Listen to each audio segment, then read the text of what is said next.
People, welcome back to Let's Talk Therapy. If you don't know, this is Let's Talk Therapy. I'm your trainee psychotherapist. Welcome, a trainee psychotherapist that is talking about mental health as well as doing social commentary.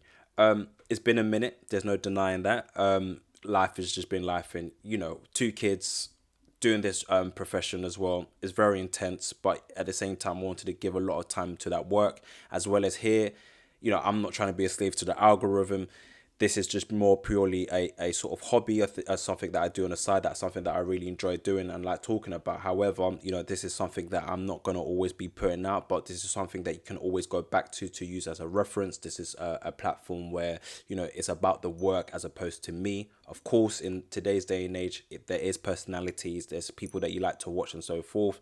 But at the same time, a lot of the time, I would always emphasize that I do on this platform is always going to go back to the work. It's not necessary for me to be sort of famous. I've always said I don't want to be famous. I would want my work to be famous, right? I think I wanted to come here and just share a sort of my 2 pence on sort of fatherhood. It was Father's Day yesterday, so shout out all to the dads out there that are doing their best and contributing to their child's life, as well as for the fathers that don't have the opportunity to do so but are yet still fathers. So there is still a happy Father's Day to having my own Father's Day. I wanted to give some time to sort of reflect and give some time to sort of think about my sort of fatherhood journey, as well as the work that how I sort of view fatherhood in general, especially in this sort of landscape. As you can see that on my platform, I've done a presentation on Black fathers, but that talks more of the nitty gritty from a sort of psychological sort of perspective when it comes to fatherhood, to talking about the sort of disconnect that we have within fatherhood.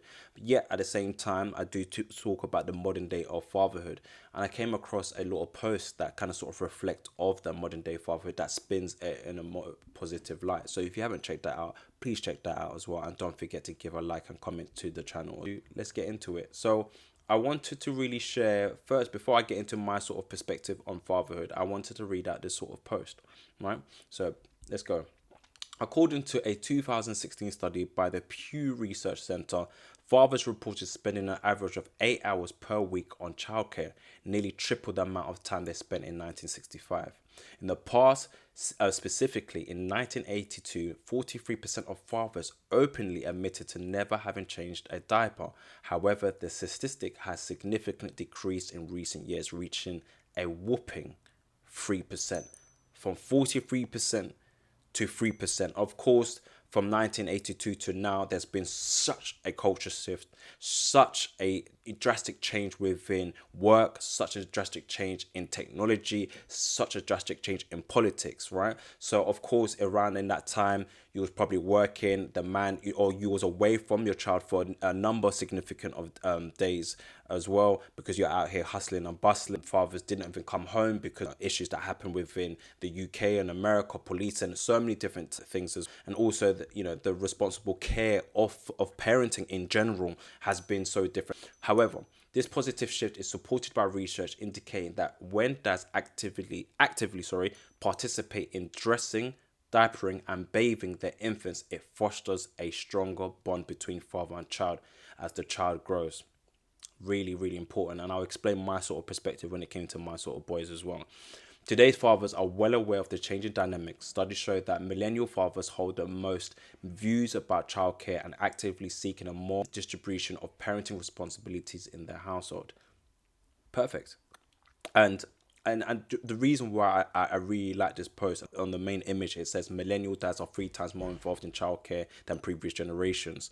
And I think that's what I've been seeing. I think this what sort of represents of the fathers that I see. Recently I went to the park and I saw some brothers, something like us, and with their children. The weather's been lovely, so I've been seeing all type of different sort of fathers. And what I also noticed, I'm in a certain area where there's not much brothers. So I was like, bro, like, oh, they have brothers around here too. And he's like, yeah, my bro. And I was like, yeah. And it was before Father's Day, and I said to him, oh, happy Father's Day for Sunday. He's like, yeah, come on, my bro, love, my bro, same to you. And I think this post has shown that fathers are very active. And I think because of the support that you might that are given to fathers as well. And certain places, if you work for a good company, bro. I was speaking to a father. He said that he's been given 6 months maternity leave. As you know, before it was 2 weeks, and I think it's still 2 weeks. I believe it might have changed, but I think in certain companies that you work for, they can attribute their own sort of number on that as well. But for this person who works in tech, he was given 6 months to be with his newborn child. And for me, it was obviously a different sort of scenario, which I will talk about in a second with my first son, because he was a COVID baby. But I think that the fact that is shown that, okay, that how fathers can sort of be involved, not only that you have that time off, but actively. That there's a very important word here, actively. And I think because there are a lot of the times where growing up, as well for me, if I'm speaking about my dad, as much as my mum and my dad were not together, when we did go to my dad was there, but he wasn't active in his parenting, right? And of course my dad had his presence. He would sit downstairs watching his show and stuff like that, but it was more of us, interacting with us sort of siblings, right? And we only spoke to dad on the dinner table. But obviously in that sort of connection that you sort of wanted, or that connection of knowing who my dad was, it wasn't really as present. And this is why I say, for example, that word actively, being actively involved in your child's life, is very much important. I also want to say that parenting, when it comes to it, is all about you. Huh? And when I say it's all about you, I think when it came to me being a dad, of course I had my missus and stuff like that there. But I remember asking myself once I found out that my missus was pregnant with my son, I was able to facilitate, because it was a kind of a shock. I facilitated a space for her to, gather her thoughts, and we kind of, support her in that time. And when it was time for me to sort of give my time to sort of reflect, oh shit, like I'm going to be a parent, I remember asking myself, okay, what type of father do you want to be? And I quickly came up with the idea that, like, I didn't want the father that society wanted me to be, because people have certain perceptions of black fathers or fathers in general. And also, I didn't want to be the father that my mum wanted to be, or my dad wanted me to be, or nor my missus. That sort of idea of what fatherhood is. I think a lot of the time I remember sitting down with myself and I remember asking myself, okay, what type of father do I want to be? And I think as well as the time, as much as fatherhood holds its weight, a lot of the times when I'm with my kids, I'm purely just welcome. You know what I mean? I'm welcome with this title of fatherhood. And I would say is very much just a very cool, chilled, laid back guy. Do you know what I mean? I love my superheroes. I'm a massive Liverpool fan. I love football as well, right? And I like watching cool anime and watching and reading great comics and stuff like that. And a lot of that, if you saw my kids, are very much influenced by that as well. My kids wear their Liverpool tops, and before bed we might read Fantastic Four or Spider-Man or Batman and Robin, these type of comics, because those are the things that I'm sort of interested in. That sort of cool, sort of laid back fits my personality, and I wanted to sort of bring that into my fatherhood. And I think one of the beauty of becoming a parent is that you get to sort of create an extension of who you are through the title of motherhood or fatherhood, right? And a lot of the times you can see my kid's personality that is shaped and molded by, obviously, influences by many different people. My side of fatherhood, you can definitely see my influences as well. When my boys were singing out champions, champions, champions, and he went to school and he said champions, and he came back to daddy and said champions, I said champions.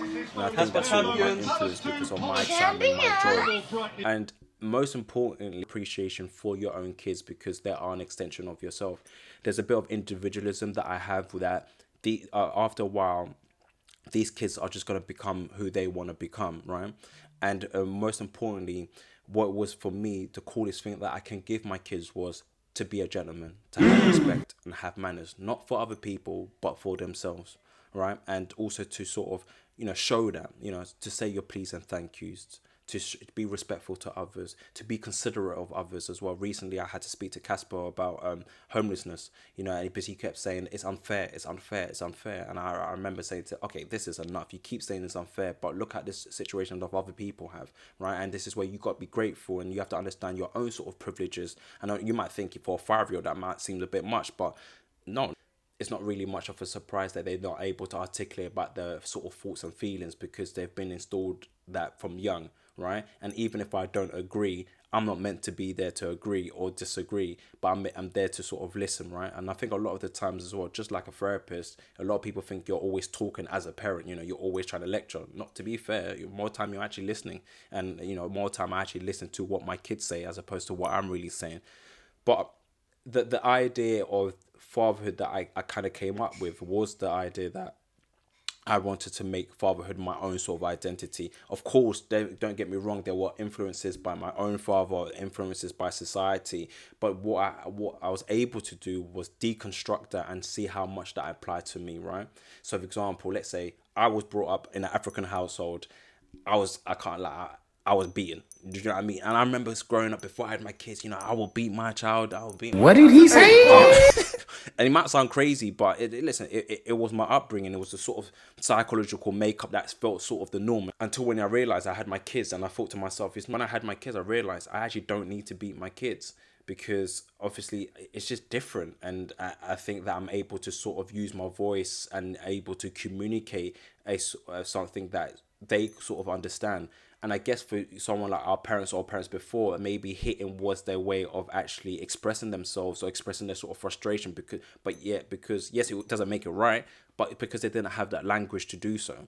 And that's why I give a bit of compassion. Don't get me wrong, it flipping hurt. I remember my mum making me do a handstand. I remember my mum beating me with a belt. Oh my days. But at the same time, don't get me wrong, I think it did put me in a straight and narrow as well. It did. I can't lie. It might sound, unpopular opinion. Someone like me, the type of kid I was just a kid that just didn't listen. Do you know what I mean? I wasn't naughty. I just did clowny, silly things. But, at times I needed a little backhand. So to be fair, I hear it. And looking back as well, me and my mum can laugh and joke about these type of things. Well, and I give compassion to my mum.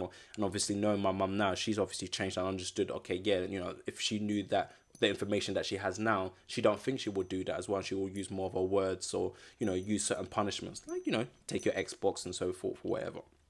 But I think what I'm going back in today's sort of climate, that now we know about these type of stuff and mental health, and knowing how much we trying to stop these generational curses as well, is that these active practices of having this open sort of dialogue, so that it won't be such a surprise for your kids to have that, to be in tune with their own emotions later on, and also for your own self as well. But that sense of you can create your sort of own identity within father, and I think that's one of the most beautiful thing that you can have within when it comes to parenting, that creating your own sort of lane. And of course that means including your partner involved in this as well. You obviously have to be on some sort of same page here, and you have to have that openness with your partner to have these type of conversations where you get to understand, okay, this is what motherhood looks like for you, and this is what fatherhood looks like for me. But then what is our parenting sort of style? Do you know what I mean? What is our parenting sort of philosophy that comes under that bracket of fatherhood and motherhood? So something that I didn't really sort of have. I think growing up, all fathers seemed the same. It was either your father was just absent, or your father was there but he wasn't actively there.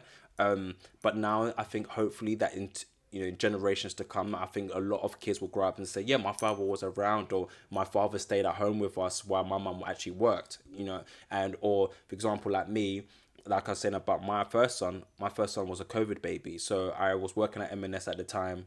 So obviously lockdown, and I was on furlough. I was furloughed for like 9 months. I had that luxury to be with my newborn at the time, enhanced our bond, our connection, and understanding my missus as well, for going through the postpartum depression, and supporting her within that. That's really opened my lens of, I think I said maternity leave in the maternity leave. I think for men it's paternity leave. I might be getting them mixed up, my bad, people, but you know what I mean. But then again, once again, a lot of the time you'll hear me talk about change. We can change our approach, we can change our narrative. And a part of me gave myself free words until the missus said, you need to get yourself a job. It goes to show, as much as sometimes there's still negative media still sells, and negative media still portrays certain fathers in a certain way, but when you get yourself into a little rabbit hole of good media and good news, this is what you find. And hopefully that this video is able to showcase, wow, fatherhood has definitely changed, and we have seen the progression of fatherhood, or the conversation around fathers. And let me tell you something now, I like to think as well, especially in the last couple of years, fathers been like this. You know what I mean? But it's just that I wasn't a father then, but I was able to see, or feel that, there is a change with fathers in recent years.